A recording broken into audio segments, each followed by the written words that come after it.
আম আদমি পার্টির সভায় কৃষক আত্মহত্যার ঘটনা তদন্তে চাঞ্চল্যকর মোড়। আত্মঘাতী কৃষকের মোবাইল উদ্ধার হয়েছে। দিল্লি পুলিশের দাবি, আত্মহত্যার আগে আপের শীর্ষ কর্তাদের মোবাইলে একাধিকবার কথা বলেন গজেন্দ্র। মেসেজও পাঠান ওই কৃষক। প্রয়োজনে আম আদমি পার্টির শীর্ষ কর্তাদের এই ব্যাপারে জিজ্ঞাসাবাদ করার কথা ভাবা হচ্ছে বলে দিল্লি পুলিশ জানিয়েছে। এদিকে আজ সকাল থেকে আত্মহত্যার ঘটনাকে কেন্দ্র করে বিক্ষোভে উত্তাল রাজধানী।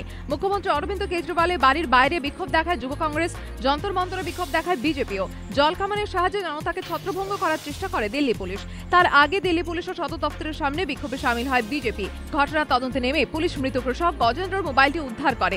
রাজনীতির আঁচে যখন উত্তপ্ত রাজধানী, তখন রাজস্থানের দৌসা গ্রামে শোকের আবহ। সকালে সেখানে গজেন্দ্রর দেহ পৌঁছয়। সিবিআই তদন্তে দাবি জানায় আত্মঘাতী কৃষকের পরিবার। আরও এক অর্থলগ্নি সংস্থায় সিবিআই হানা। কলকাতা, ব্যারাকপুর, খড়দা, নদিয়া সহ একাধিক জায়গায় মঙ্গলদ্বীপ ল্যান্ড প্রজেক্টস লিমিটেডের বিভিন্ন দপ্তরে তল্লাশি চালাচ্ছে সিবিআই। গোয়েন্দাদের 50-60 জনের দল কলকাতা 26 নম্বর ওয়ার্ডের তৃণমূল প্রার্থী তারক চট্টোপাধ্যায় শোভাবাজারের বাড়িতেও যান। বাড়িতে মঙ্গলদ্বীপের এক আধিকারিক ভাড়া থাকতেন বলে সূত্রের খবর। বিভিন্ন জায়গায় তল্লাশিতে বেশ কিছু গুরুত্বপূর্ণ নথি বাজেয়াপ্ত হয়েছে। সুপ্রিম কোর্টের নির্দেশে সিবিআই যে কটি অর্থলগ্নি সংস্থার বিরুদ্ধে তদন্ত শুরু করেছে, তার মধ্যে মঙ্গলদ্বীপ ল্যান্ড প্রজেক্টস লিমিটেডেরও নাম রয়েছে। ভোটের দিন কুখ্যাত দুষ্কৃতীদের দাপট দেখেছে এই শহর। প্রশ্ন উঠেছে, প্রশাসন কি করছিল? এই প্রসঙ্গে বলতে গিয়ে চাঞ্চল্যকর দাবি করলেন প্রাক্তন পুলিশ কর্তা নজরুল ইসলাম। বুধবার তিনি বলেন, এই সপ্তাহের একটি কাগজে অনগ্রসর সম্প্রদায় কল্যাণ মন্ত্রী উপেন বিশ্বাসী বক্তব্য বেরিয়েছে। কি বলেছেন তিনি?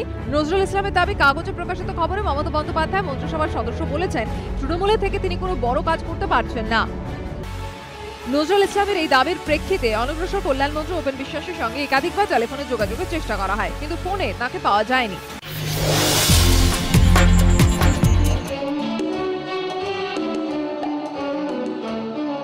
নতুন বছরে পা রেখেই বাঙালি পেল এক উপহার। প্রকাশিত হলো সত্যজিৎ রায়ের বিভিন্ন ছবির পোস্টার নিয়ে তৈরি ক্যালেন্ডার। ক্যালেন্ডার প্রকাশ উপলক্ষে একটি বিশেষ অনুষ্ঠানের আয়োজন করা হয়। উপস্থিত ছিলেন টালিগঞ্জের তারকারা।